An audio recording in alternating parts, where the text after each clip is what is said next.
Speaking of disappointments, let's talk about Drag Race. So we got to get into this season 10 finale. It's here. It's queer. It's gone. The backlash. Can we all move on from the fact that everybody mad that our winner is Ginger Minj? So yeah, let me just get into a little bit of the recap. So it came down to the finale. We all knew that the girl that was going to come. Some people thought it was going to be Mistress. I'm like, it's not going to be Mistress. She's not coming back into the workroom. It was actually, oh my God, do I even have the photo of Drag Race? I could have sworn that I posted it. So anyway, um,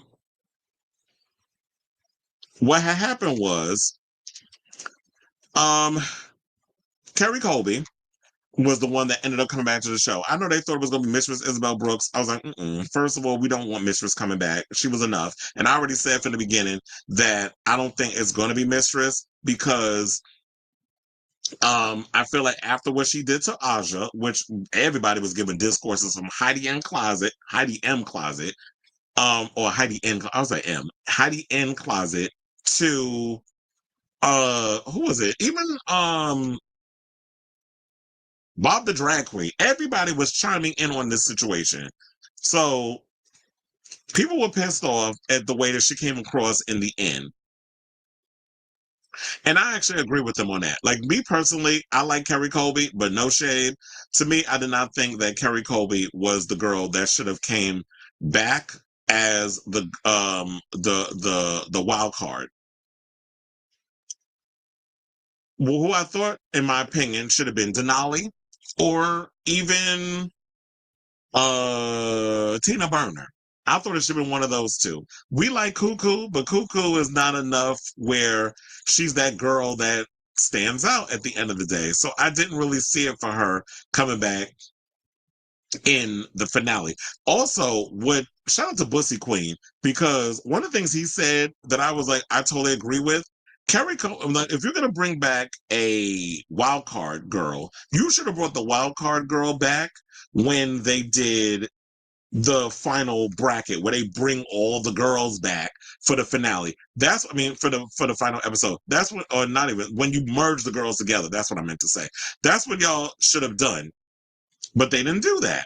Instead, they decided to shove her in the final episode.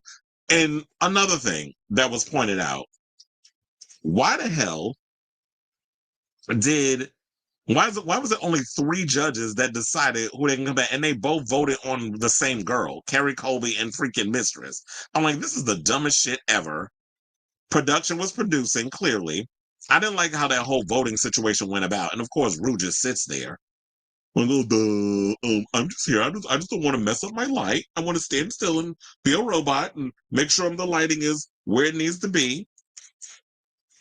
And it was just lame. So I was a little disappointed with that whole situation. But nevertheless, Kerry Colby came back, performed, and did what it did. So the girls all got together. Then it was time for the challenge, which was basically the girls getting together, them having to do their lip sync smackdown for the crown, and that sort of thing. And it was cute for the most part. So Lydia basically told about how she had to send home her mother, which would be Mistress Isabel Brooks. The girls congratulated Lydia on winning the lip sync. Lydia congratulated Bosco on winning last week, but said that she's feeling conflicted. Excuse me, she's feeling conflicted because she knows how much Mistress wanted it, to the point where she became so goddamn polarizing that she forgot she was supposed to be competing and not trying to produce a damn show, which Aja alluded to when she did Roscoe's viewing party. She was like, oh yeah, be my partner, basically saying the Mistress saying to Aja, be my partner so we can kind of wrap this whole thing up and we can make it seem like, basically her producing in so many ways, where they were just trying to work out the whole thing. I was like, here she go trying to produce. And it's like, girl, that's not your job. Your job is not to be here to produce drama. Leave it up to production with their half-ass attempts at trying to produce stuff. And they made it so damn obvious. with what they were doing. So that kind of pissed a lot of the fans off. So yeah, Kerry came in. Georges was shaking in her boots a little bit in a confession. Kerry said that she's over it. All of her mental strength needs to go into winning this SmackDown. Rue came into the room and welcomed Kerry back into the competition. She also announced that Raider Queen is back. So the girls had to go in and rate each other. So the first girl would be paired against the girl who was last. Then you have the second girl be the second to the last, the third to the last, and then the fourth with the fifth person. So it was like that's basically how they would choose with the whole bracket situation, which was cute or whatever. But and there's another thing that I wish they would have done. Like if you're gonna actually merge the girls in that final, I didn't like the idea of they only got 3 episodes. I feel like no, y'all need to go back to what would have been like 15, 16 episodes. I think that when you merge the girls from each bracket, it needs to be an additional 5 episodes so that way we get to see these people compete in a way. So that, yeah, when they all come back together, snatch game. After that, because that's the halfway point in so many ways. And then after that, you can have them do all these other crazy challenges, a fashion challenge, or whatever challenge you want to have. And then the finale could be the lip sync SmackDown. And then you could do the talent show to the second to the last, whatever the case is. Or maybe the second to the last could be, or maybe the second episode of when you merge the girls could be the talent show, whatever the case is. Y'all really needed to stretch this whole thing out. But because the 3 episodes left in the finale, like, no. It felt rushed to me. It felt forced. And we'll talk about the forcing of the production in a second. So now on the main stage, we had Ross Matthews and Carson, who are giving me nothing with this goddamn show. It is time for them to be Santino'd out of the judging equation. So now the Raider Queen rankings have been calculated and the lip sync pairings have been determined. So they'll be competing in a seeded bracket, excuse me, meaning that the number one, as I said, rank will be competing against number 8, 2 against 7, 3 against 6, and 4 against 5. And then Rue revealed the queen in the number 1 spot, which I thought was bullshit, but it was Ginger, who chose her production. Because y'all were choosing them a lot. So yeah, Ginger basically was the number 1 choice. And then she went up against Kerry Colby, which, child, we already knew what that was giving. And then they determined to choose whoever had to choose a song. Bruno, who is our favorite pit crew member, next to so many others in the past that I love. Sean, I love me some Sean. I actually got to meet his boyfriend Levi back in the day, when I was living in LA. Oh my God, and I forgot the other guy. Who was the other queen? I mean, he was a queen. The other guy, the other pit crew, the black dude, he didn't come back, I think, after the whole COVID situation. So yeah, then Ginger basically chose disease. Was giving typical Ginger, pointing, making weird faces, twirling about. It was the same bullshit. Me, I felt like Kerry should have let down her hair and whipped it around. And of course, Rue advanced into the next round. Then we had so then, of course, Kerry got eliminated. The next lip sync, we had Lydia Boho Collins. She competed against Irene. Bruno basically pulled out Lydia's name, and she chose Joyride by Kesha, which I actually love that song because it's like old school Kesha, but it's like for the newer age. They both performed their butts off, but Lydia ate that whole performance. Irene basically was chopped, so she ended up backstage alongside Kerry Colby, because that's where all the girls who were cut ended up.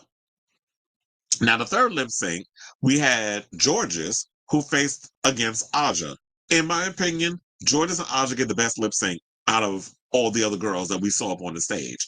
I was living for that performance.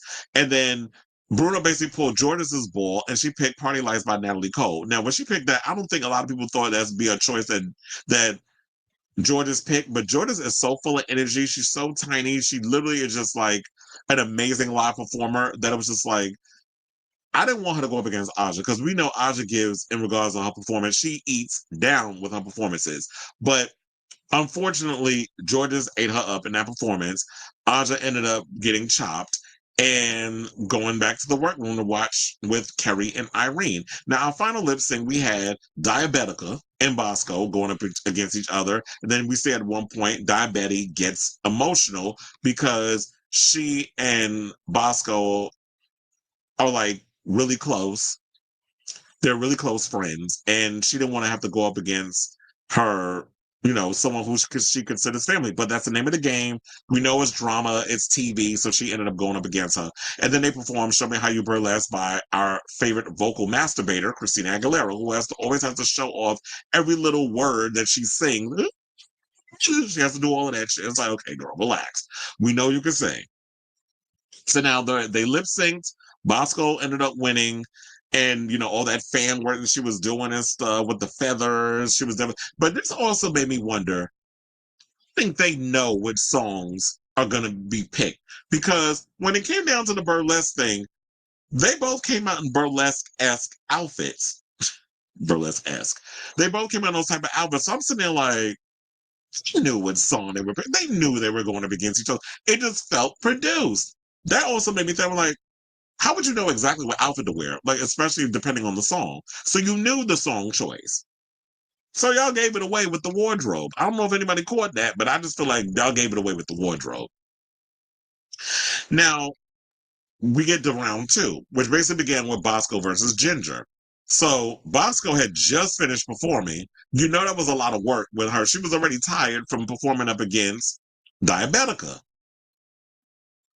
So Bruno, of course, because it's fate that all of a sudden he picked the ball and it just so happened to be Ginger Minj's name that he picks out. And then she picks Raise Your Glass, which you already know Pink is someone who's a Virgo, so larger than life personality, that sort of thing. Bosco and Ginger put on a great performance. And of course, Rue announces Ginger wins. Like, we all knew that was coming. And then Bosco ended up backstage. Then you had Jordan and Lydia Butthole Collins going in for the lip sync, the final lip sync. And then they had to pick Whenever, Wherever, which we find out that Lydia is a huge Shakira fan. She had a Shakira cake for his birthday. So, but then she was no match for Georges. And Georges actually ended up winning the lip sync. So now the eliminated queens head back to the stage where it's Ginger Minj versus Georges. The final lip sync, it just so happens to be It's Raining Men by the Weather Girls. And here's the thing. When it comes down to the Weather Girls, name a drag queen who has not performed that song? I'll wait. Maybe somebody who just started drag yesterday has not performed that song yet. But every drag queen under the sun has done It's Raining Men. Like, that song is older than dirt. I would have said older than RuPaul, but RuPaul pushing 70. That song ain't that old. That song came out in like the 70s. It ain't 70. It came out in the 70s. Or was it the early 80s? Whatever, it don't matter. It's been around for a minute. It's been around over 40 years. We'll just say that. So they performed that song. You clearly know that that song was tailor made for her to win, as in Ginger Minj winning the $200,000.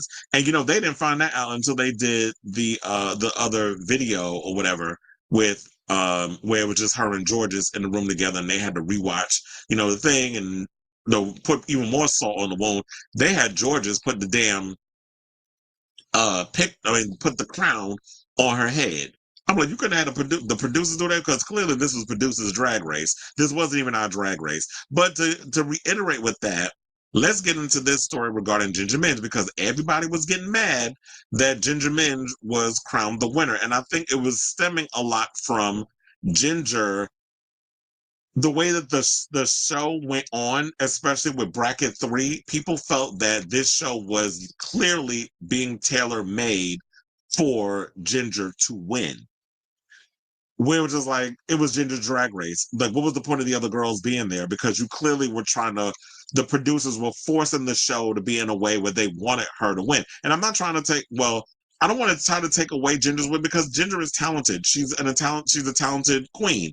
The problem was the producers were the ones that were being messy with how they were trying to spearhead this whole situation. So that's why people are feeling the way that they're feeling about Ginger's win. So it's no shade to her. I feel like we just need to go in on the Drag Race producers. But but regarding this whole situation, people don't see these producers. So it's easy to pick on a drag queen versus picking on the production. So Ginger has basically spoken out over the fans going in on she was favored throughout the competition and some of the fellow show queens. So 4 goes at the crown later, and Ginger Minj has become a Drag Race winner after reaching the final of season 7, then being eliminated fairly early on All Stars 2, and then reaching the final again on All Stars 6. RuPaul bestowed her the crown after beating Georges in one last lip sync.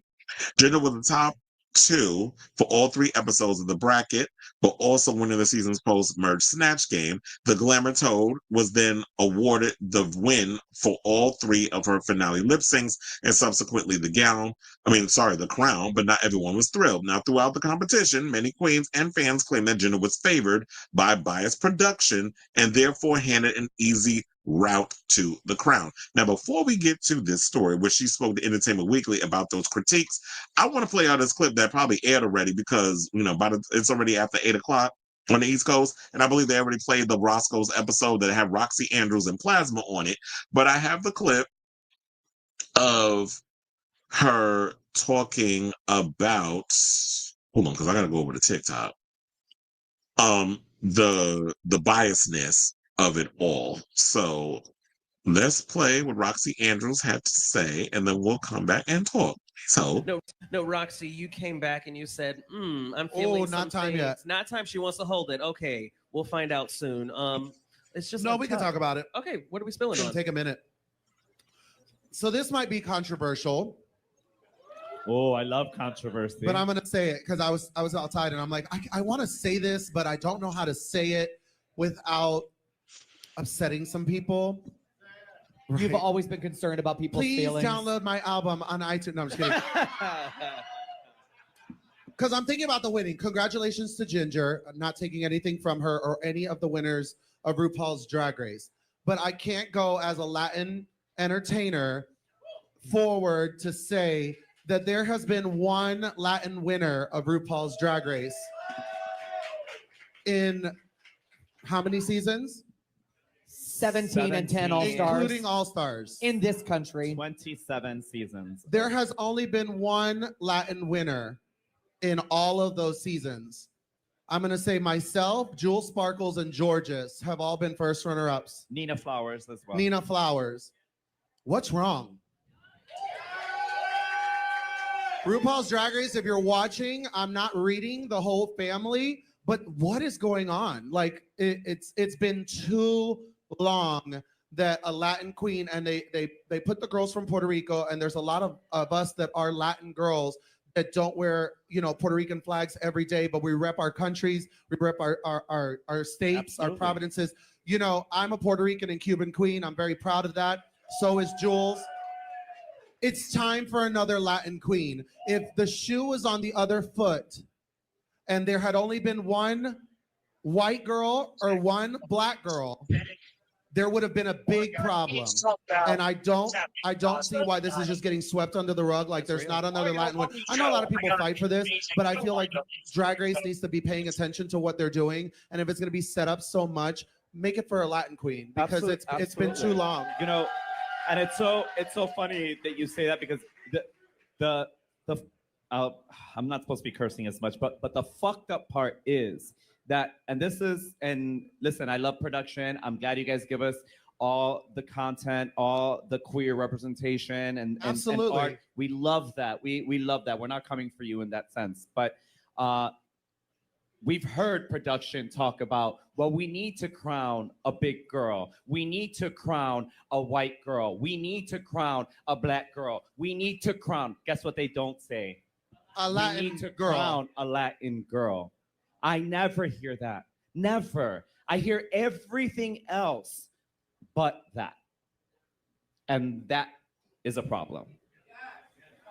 But fuck ICE all day, every day. Fuck ICE. And then the times that all right, hold on. I was about to cut it, but I was like, that's we're in right now, it's just like, I feel like people have deserved it and you still haven't given it to them. So now I'm starting to think, what the fuck's going on? What's the problem? No, Roxy. All right, so you want to know something like that? Here's the thing. I'm all for. I would love to see Georges win. I wanted Alexis Mateo to win. I've heard some people say that Violet Chachki is half Latino. I did not know this. That they're part Latin. I don't know what the ethnicity is. I've heard people also say that Ginger Minj is half Puerto Rican and Irish. So we have you have multiple Latin queens. And the one Latin queen that we're referring to is Bianca Del Rio. So that's the only one that they know of that has won the show. To me, I'm not here for the identity politics. I'm not here for the DEI initiatives unless it's warranted. We do need diversity and inclusion. That is not what I'm trying to say. We don't need it. However, I'm not here for let's give it to somebody because of the color of their skin or all that other stuff. Because I don't like it if they do it to, we have to crown a black person because people are complaining or because they're in the beginning when we had Miss Cameroon in season 1, when we had Raja, when we had the other one, Tyra, when we had some, back to back women of color or queens of color winning, apparently the people were getting all pissed up. When the white queen gonna win? And then the racial undertones and things. So they had to kind of switch it up from what the rumors always were. So now people are upset over the fact that, a Latin queen hasn't won. But one thing I don't like about the show, Drag Race, is that y'all feel like the only type of Latin queens you want to have on there is and there's no shade of Jessica Wilde, but you want to have a Jessica Wilde or a Cuckoo or any other ones on there where it's like they just learned English yesterday and they're just like some bumbling stereotype. But then when you listen to people like Naysha, and then you listening to people like Roxy, and I love Roxy, I love Naysha, but when you hear like that, it just feels like, we should just give it to somebody because they're Latin, and it's like, no, it needs to be for talent. But here's the thing: if we're going to talk about that lip sync, Georges ate up Ginger in that lip sync. If we were gonna be terribly honest. Georges was given variety. Georges was given different. Yeah, she does tricks and all those other things, but she was given performance. Ginger was up in here making weird faces, pointing, doing all those stuff. Rue his stupid fucking laugh. Like it's just the same thing over and over.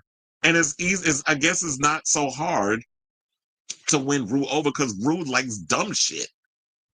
He's always kind of been like that. But anyway, to get to what Ginger had to say about it, said, I wish I could say I don't let it bother me, but I do. Of course I care about what people think, particularly when it's a project I've put all of me into. What made me laugh a little bit and gave me some solace was the fact that I've done this competition 3 previous times, and RuPaul hasn't had an issue putting me in the bottom.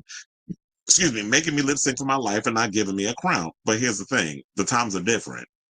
And with all the comparisons of you've been doing this for over a decade, you've been on the show numerous times. This season feels like, okay, Ginger Minj is on the show. We definitely have you don't think production, how they be thinking in their mind, nobody's blaming you. Or maybe there are some people blaming you, but me as someone who understands how production works and how this whole situation is, I'm not blaming you because I see like this is what producers are trying to do. They being messy and leaving and letting it all fall on you to be kind of like the target.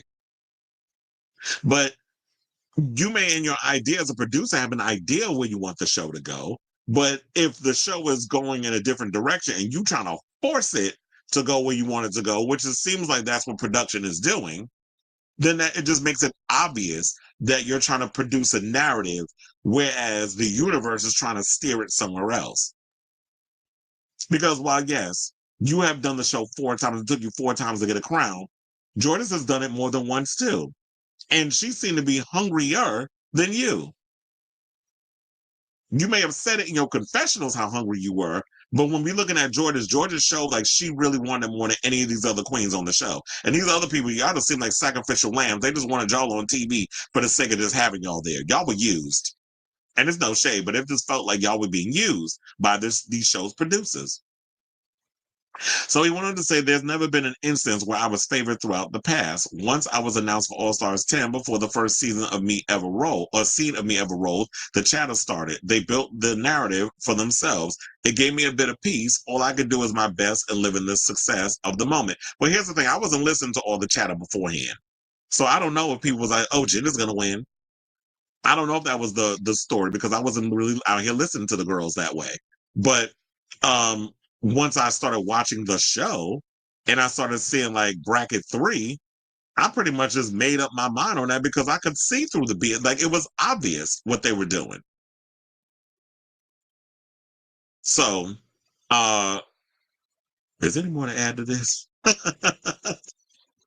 So Ginger also added that she now feels like she could breathe for the first time in a decade after being crowned, but getting there was by a lot of the fan base a witch hunt, saying there's always that unfinished business and you feel proud of what you've done and you immediately start turning it over in your head. There's so many options you didn't take and you don't know which one would have been the one to make you win or get you further. I trusted myself for the first time in my life. It played out, it paid off, and it feels like a bunch more well fought and well deserved victory that it would have in the past. For anyone suffering immediate withdrawals, never fear. RuPaul's Drag Race UK versus the World third season is on the way. Drag Race Philippines Malaysia Royale recently confirmed its first ever cast, and All Stars 11 cast is already kicking about. We've already talked about that. And plus, on top of it, I believe, if I'm not mistaken, let me check my phone. I believe that another All Stars is currently airing. And that would be, isn't it Drag Race France All Stars currently happening? So I believe that's going on. I'm just waiting for the damn app to open up. So yeah, wait, it says Drag Race to Belgium. Hold on. It doesn't matter because I'm like on the app right now. I think that has kicked off. So I don't be knowing because I don't know. I think y'all need to update y'all app, World of Wonder. So yeah, that's the latest on this. So I want to hear what y'all have to say on this. What do you guys think of this story regarding did you enjoy this overall season of Drag Race, or did you feel like it was just way too overproduced? Regarding this. Now before we get off of this, there were some people in the comments that made comments regarding like the undercurrent of anti-Latin racism in the show. One person said Alexis Mateo, who they're saying who they wanted to win. Someone said there's a strong undercurrent of anti-Latin racism in the Latin racism. Y'all with the Latinx and all that stuff, y'all doing too much. The microaggressions, the appropriation and many challenges, the racist attitudes towards Latins and some of the judges. And I feel like it is a coincidence. It isn't a coincidence that the one Latin winner would often make self-deprecating jokes about being of Latin descent. And somebody said there is a whole Latina franchise. True, because we have Drag Race Mexico and España. So where the racism at? Now, well, the racism, I guess, would some people be that they said there's a lack of darker skin or Afro-Latino queens on Drag Race España. But then I had some of my Latin friends who live out in Spain saying there's not a lot of Latin queens of color who are actually living out there and performing and stuff. So that's just a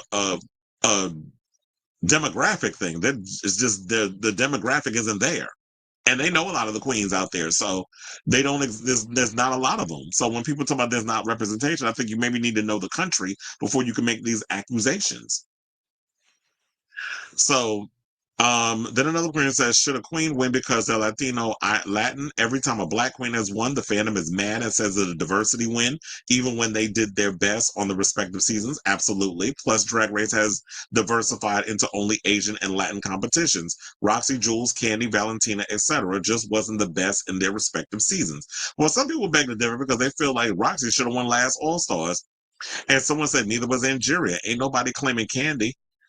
And now look how Valentina was attacked by half the cast. As long as black wins, that's all you care about. I don't know if I agree with that because Valentina was attacked by half the cast because Valentina was being a bitch during that season of which she was on and was allowing her trash ass fan base to go after a lot of the queens at the time on the show.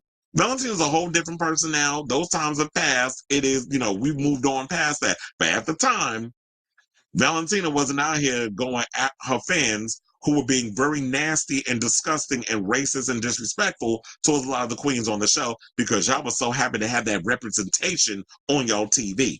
So y'all look past a lot of the craziness or the ego that was of Valentina during that season. So, oh yeah, then it was like Candy Muse. She should have won her season too, but she didn't. So I don't want to keep going on with this. I'm ready to move on because I feel like I've spent way too much time on this topic as it is. But look, we just wrapping up Drag Race. So if it's going to be long, it's going to be long. So let me know what you guys think of this story in the comments down below.